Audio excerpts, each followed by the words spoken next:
Hey guys, how's it going? And welcome to the showdown between the High Elves led by TECLIS and the Warriors of Chaos, who are going to be led by Standard Chaos Lord. So without further ado, let's jump right into this match and have some fun. So guys, we are back at it again with some hot Walmart Dragon action. In the Walmart Dragon, for any of you guys who are new to the channel, I refer to the Sun Dragon, which is the cheapest of all of the dragons, as the Walmart Dragon. So as far as his abilities go, he does relatively good armor-piercing damage with 460 weapon strength. But more importantly, his breath attacks are very good against Chaos. And if you look here, let's go ahead and see if we can find it. The Sun Dragon's Breath. So it's very strong against a single unit. By single unit does not mean single combatant like a Lord or a hero, but it's very good against like groups of infantry. So one of the things that a lot of Chaos players do bring in this matchup is a bunch of Chosen. And you can see over here, my opponent only brought one group of Chosen, but he still has, very expensive infantry and Chaos Warriors and Halberds.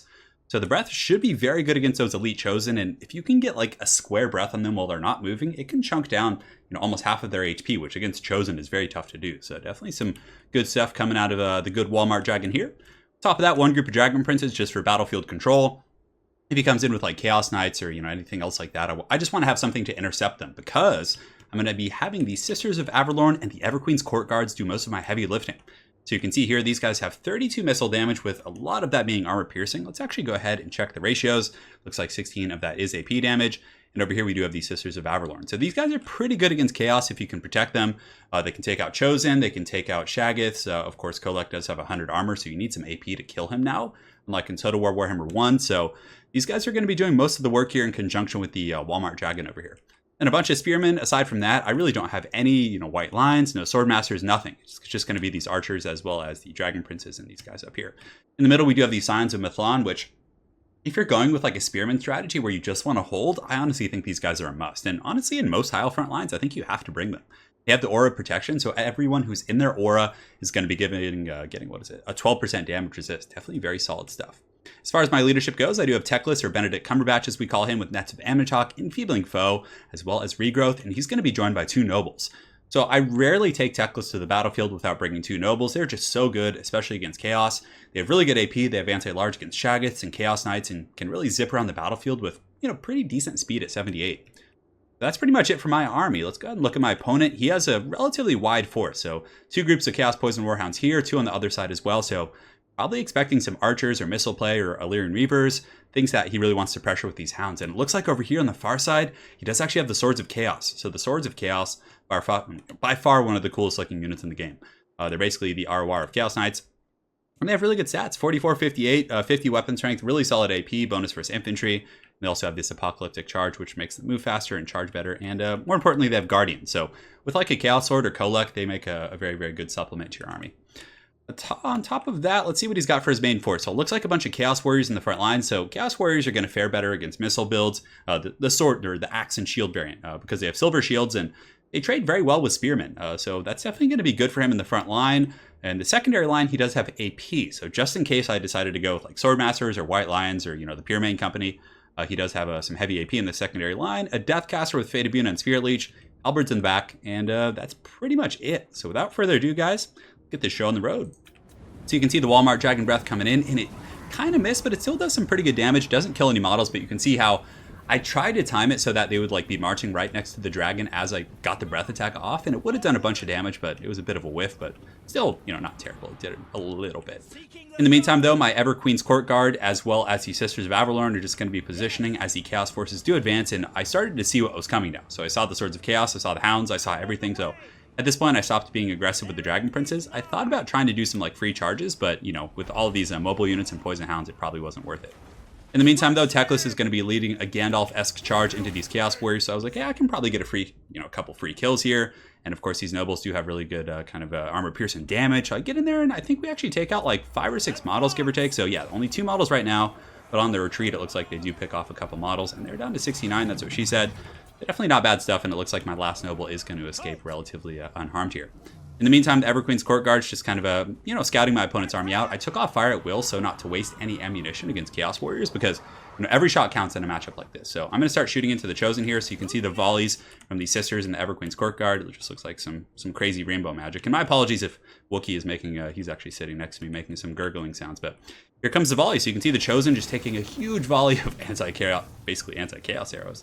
I think it's actually how it is in the lore anyways, but they're shooting in there, and you can see the Walmart Breath in the front line just roasting a bunch of those warriors. We are getting some huge damage, and And also, TECLIS, of course, has nets of Ammonitox, so we're able to pin them down and basically just eradicate these Chosen before they get to the front line, which is really, really nice.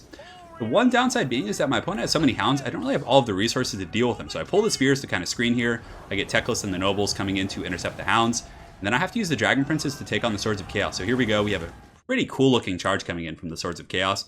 But the Dragon Princes should be able to hold these guys back for some time, especially with the support of some Spears and other units. But they kind of look like the head. I think they have like the heads of Forsaken basically, but they take almost no damage. My Dragon Prince is a little bit more resilient on the charge. Their melee defense is actually lower, but I think the physical resist kicks in. And what do these guys do? Magic? No, they just do fire damage. So I have some Spears kind of hanging out, and over here we're able to intercept those Hounds, but there's a lot more Hound pressure coming in. You can see my opponent wrapping around with those two groups. But in the meantime, I'm able to focus down the Chosen. My Walmart Dragon, it just gets in there and actually terror routes them, which is so good because Chosen are not immune to psychology. Now that the Chosen are relatively dealt with, you can see the Walmart Dragon's going to be pushing forward. And a lot of people are asking me, like, how do you think the High Elves are going to be dealing with Chaos? I really think that this guy is like a hidden gem. I mean, you could even get away with using two of them because their breath attacks are so good. And you can just see he's nom-nomming all through these guys right here, just pathing back and forth and really paying for himself, which I was pretty happy about. Granted, there was no Kolek in this matchup, so I don't know if it's like a fair measurement, but still, I think he's doing a pretty good job for us. In the front line, you can see the Spearmen are holding. The Chaos Forces are a little bit blobbed up, but the High Elf Spearmen, definitely holding proud. The Chaos Lord has punched through the main formation, though, and is going to be karate chopping a few of these guys, so a little bit bad for them. But the main thing and the most important thing is that the Sisters of Avalorn are still online. They're still firing. The Spearmen are protecting them, and it looks like the Hounds did come in, but the Sisters are very beastly in melee. They have 50 melee defense and 38 melee attack, so over here, a very, very one-sided fight. And I was really surprised when I saw this. The Dragon Princes were just smashing the Swords of Chaos, just absolute punishment. But my opponent does use a Fate of Buno, which is, as you guys know, extremely powerful. That's basically going to melt down my Dragon Princes to, almost like, a little bit less than half HP. So thinking that it might start to turn around in my opponent's favor, I pull a Noble over here. The Noble, of course, does have anti-large and AP, so he should be very, very useful here. In the meantime, I did apply some Focus Fire from the Sisters of Avalorn and the Everqueen's Courtguard here on the Chaos Sorcerer, and I also used the Scroll of Hoet. So that adds 30 seconds to their abilities, and then also, I think it decreases their Winds of Magic recharge rate, so we're able to just punch that guy. And the Walmart Dragon, just sticking and moving, just Muhammad Ali Dragon getting in there, just doing some heavy lifting. In the meantime, of course, it's more efficient to shoot at troops that aren't engaged in melee, so I just have my Sisters of Avalorn shooting at the Halberds in the back. And you can see the Fiery Convocation coming down and a Walmart Breath coming down, just smelling of cheesy fries and popcorn and just all kinds of stuff like that. Just a ton of damage coming in. And the Fiery Convocation actually did a lot against these Chaos Warriors. And I was definitely proud of these High Elf Spearmen. The Scions of Mithlon are just holding night and day. They don't have any kills, really. They got like 3 or 4 kills, probably against Hounds, but they're holding that front line. And you can see my opponent did get his Chaos Lord through, and he's going to be chasing the Everqueen's Courtguard. But the valiant High Elf Spearmen are going to be charging in and pinning down that Chaos Lord, allowing the Everqueen's Courtguards to reposition and start firing again. So over here, these Dragon Princes are still fighting these Swords of Chaos, but it looks like some Poison Hounds are going to be rushing in, which is not good for me. At the very least, it's going to shut down my firing, but of course, the Sisters of Avalorn, like I've said, are quite powerful in melee, so they should be able to beat up these Hounds right here, who are already shaken and, of course, are a little bit damaged themselves. So the other ones are coming in. They're going to get Last Samurai'd by the Everqueen's Courtguard, but it looks like they might get in before they break, so they do get a charge. 2 of my Nobles are going to come in. Of course, the Hounds aren't large models, but we still needed to shut those guys down. So as far as the backline, we're relatively secure at this point. Bounce power a little bit in my favor. The Hounds are, for the most part, nullified. So that was a very comforting situation because I could then pull back my Sisters of Avalorn, maybe put them back here and just start shooting at the Chaos Forces as they advance, because I knew my front line wasn't going to be winning any, beauty contests here, and that eventually the Chaos Infantry would get through. You can see they're pouring through, but they're just getting wasted by those Sisters of Avalorn, these Halberds, as they come in here. And then I decided to send my Nobles and TECLIS in there and just basically hold them up. I know Halberds are basically a counter, but and yes, you can see the mighty dragon is going to be roaring from the distance, coming in here to help out against these Halberds, who are shaken. They're taking a ton of firepower from the Sisters of Avalorn, and of course, my elites are basically just fighting them.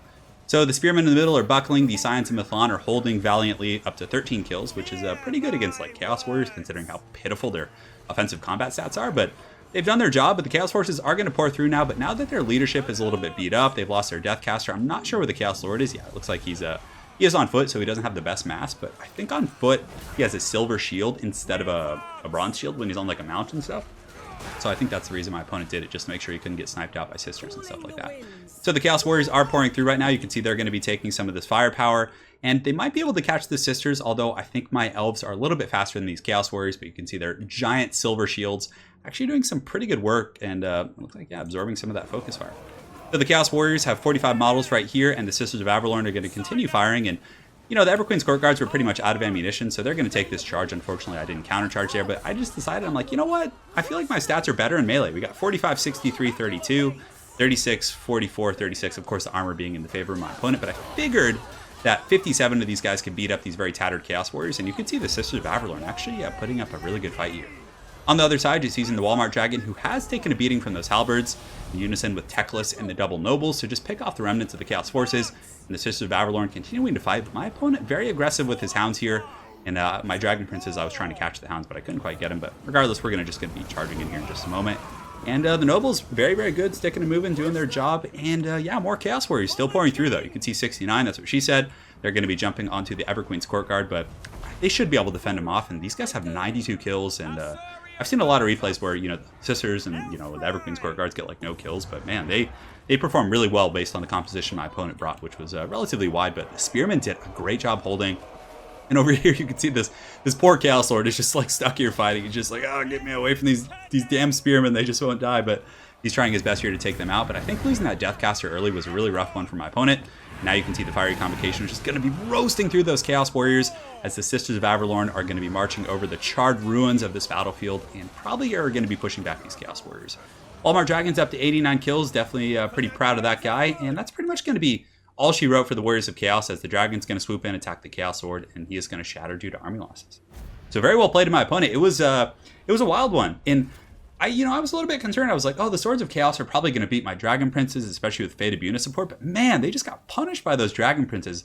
And I know between the release of the 30th anniversary RORs before and now that there were some nerfs to the Swords of Chaos, but they really underperformed. And of course, once my opponent had committed, he might have been able to get away. Personally, I think had he used the Swords of Chaos in the front line to just cycle charge my infantry, even though they are spears, just charge through the Chaos Warriors, pull back, charge through, pull back. That would have been much more effective because of the anti-infantry bonus, but I was surprised at how well those Dragon Princes shut them down. On top of that, killing the Chosen and the great weapons before the fighting started with the Nets of Amnitok and the charging, and of course the Dragon, I think that was crucial to victory there. But yeah, I like this build against Chaos. I think it has some holes. I think it needs, if you're going to go, honestly, maybe cut like one Sister here. Yeah, I don't know. I feel like two. It was pretty good, I guess. It's a lot to protect, though, is what I'm trying to get at. And I'm trying to think what my build against the High Elves would be with Chaos. It'd probably be with Kolek Sun Eater. And again, this build has plenty of answers against Kolek with the double nobles, as well as the focus fire from the Sisters and that kind of stuff. But I usually like to bring a bunch of Chosen. I'd probably bring like 4 or 5 groups of Chosen, which would just chop through those Spearmen even quicker than the Chaos Warriors would have. But yeah, I think having the Chaos Sword on a mount would have been a little bit better. Deathcaster, obviously a very competitive choice. Fate of Buna just wrecks a lot of the very expensive High Elf troops. And the Hounds weren't bad either. I don't think the Halberds were necessary since he was so aggressive and he wasn't trying to defend against me. But yeah, it was still pretty intense stuff. He did break through the front line, and we had to stand and fight.